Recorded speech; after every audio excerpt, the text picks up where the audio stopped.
আপনারা ওকে আশীর্বাদ করবেন, দিন দিন যেন ওর দিগন্ত জোড়া বিস্তৃতি হয়।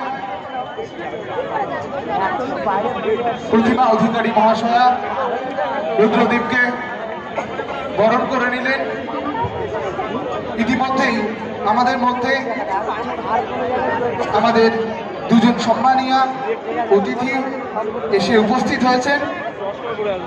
একজন শরৎজ্যোতি চৌধুরী, এসডিও কৃষ্ণনগর সদর, এবং শ্রী জি সি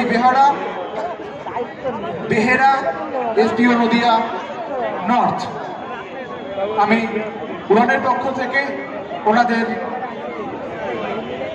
আমাদের মঞ্চে আসার জন্য বিনম্র অনুরোধ জানাচ্ছি।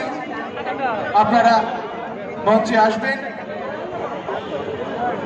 উড়ানের পক্ষ থেকে আমরা আপনাদের বরণ করে নেব।